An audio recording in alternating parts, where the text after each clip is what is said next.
শাস্তি কেনে হোৱাটো বিচাৰে ৰাজুৱালী।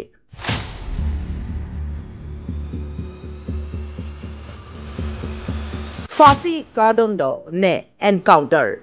20 টকাৰ চুৰিৰে 5 বাৰকৈ চলাইছিল আক্ৰমণ।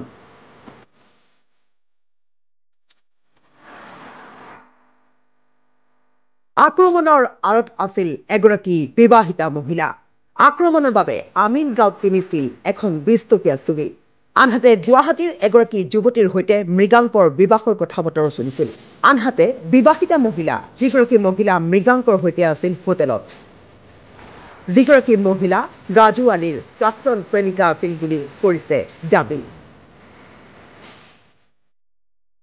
কাহিনীটো শুনিলে চিনেমাৰ দৰে লাগে, নহয়নে? পিছে সেয়াই বাস্তৱ। এগৰাকী বিবাহিতা মহিলাৰ আঁৰত 2 যুৱক।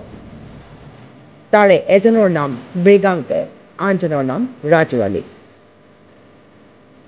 মৃগাংক হৈছে অসমীয়া ধাৰাবাহিকত অভিনয় কৰা এগৰাকী অভিনেতা। কাহিনীটোলৈ ঘূৰি যাওঁ বলক। দামপুৰৰ পৰা বাইকেৰে আহি আমিন গাঁৱত কিনিছিল ৰাজুৱালীয়ে এখন চুৰি। সেই চুৰিৰে মৃগাংকক কৰিছিল উৰ্পজোৰ কৰি আঘাত আৰু মৃগাংকৰ হত্যাকাণ্ডত যেন সেয়া নতুন টুইষ্ট। মহানগৰীত এয়া ত্ৰিকোণ প্ৰেমৰ জঘন্য পৰিণতি বুলি ক'ব লাগিব। এইটো সপ্তাহতে প্ৰেমৰ বাবে গুৱাহাটী মহানগৰীত সংঘটিত হৈছে 3টাকৈ নৃশংস হত্যাকাণ্ড। গুৱাহাটীৰ গড়চুকত সংঘটিত হৈছে এই ভয়ংকৰ হত্যাকাণ্ড। গড়চুকৰ চিলভাৰ আৰ্কেডৰ পাৰ্কিং তথা হাই চিটি ইন হোটেলৰ সন্মুখত এজন যুৱকক চুৰিৰে হানি কুটি অতি নৃশংসভাৱে হত্যা কৰিলে ৰাজুৱালী নামৰ এজন যুৱকে। হত্যাকাণ্ডৰ পাছতে ৰাজুৱালীয়ে বাইক লৈ পলায়ন কৰে। অৱশ্যে আৰক্ষীৰ তৎপৰতাত হত্যাকাণ্ডৰ 2 ঘণ্টাৰ ভিতৰতে হাজোৰ দামপুৰৰ পৰা গ্ৰেপ্তাৰ কৰে ঘাতক ৰাজুৱালীক। সেইদিনা প্ৰকৃততে মৃত যুৱক মৃগাংক বৰ্মনৰ লগত কি ঘটিছিল? সোমবাৰে বিয়লি 4 বাজিছিল। সেই 4 বজাতেই সংঘটিত হৈছিল এই চুৰি ঘাতকৰ ঘটনা। ৰাজুৱালীক গ্ৰেপ্তাৰৰ পিছতেই পোহৰলৈ আহিছে অভিনেতা মৃগাংক বৰ্মন হত্যাকাণ্ডৰ ন তথ্য। 20 টকীয়া চুৰিৰে 5 বাৰকৈ আক্ৰমণ কৰিছিল মৃগাংকক। সমগ্ৰ দৃশ্য বন্দী হৈছে চিচিটিভি কেমেৰাৰ ফুটেজত। ৰাজুৱালীয়ে আৰক্ষীক দিয়া ভাষ্যমতে কেৱল চুৰিয়ে নহয়, এডাল লাঠিৰেও উৰ্জু কৰি প্ৰহাৰ কৰিছিল মৃগাংক বৰ্মনক আৰু প্ৰহাৰ কৰিছিল ৰাজুৱে তেওঁৰ প্ৰাক্তন প্ৰেমিকা বুলি দাবী কৰা বিবাহিতা মহিলাগৰাকীক, যিগৰাকী মহিলা মৃগাংকৰ সৈতে আছিল হোটেলত। 2 বছৰ পূৰ্বে ৰাজুৱালী বিবাহিতা মহিলাগৰাকীৰ সৈতে চিনাকি হৈছিল দদৰাৰ এটা ব্যক্তিগত কোম্পানীত।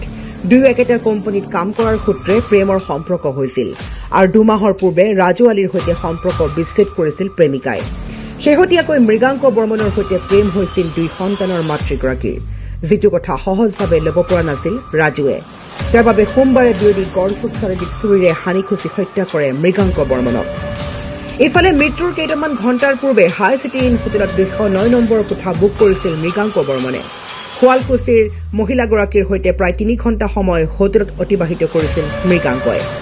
16 বৰ্ষত প্ৰথমবাৰৰ বাবে অভিনয় জগতত ভৰি দিছিল মৃগাংকই। কেইবাখনো জনপ্ৰিয় ধাৰাবাহিকত অভিনয় কৰিছিল, লগতে মডেলিং কৰিছিল মৃগাংক বৰ্মনে। আনহাতে গুৱাহাটীৰ এগৰাকী যুৱতীৰ সৈতে মৃগাংকৰ বিবাহৰ কথা বতৰা চলি আছিল বুলি পৰিয়ালৰ লোকে জনাইছে। বৰ্তমান মৃগাংকৰ ঘৰত শোকাকুল পৰিৱেশ। ত্ৰিকোণ প্ৰেমৰ বাবে এজন সফল ডেকাই প্ৰাণ হেৰুৱাৰ ঘটনা এতিয়া গুৱাহাটী মহানগৰীত সৃষ্টি কৰিছে তীব্ৰ চাঞ্চল্য। এতিয়া ঘাতক ৰাজুৱালীৰ শাস্তি কি হোৱাটো বিচাৰে? পুনৰ সুধিছো, ফাঁচী, যাৱজ্জীৱন কাৰাদণ্ড নে এনকাউণ্টাৰ? জনাওক মতামত। নিৰ্দেশ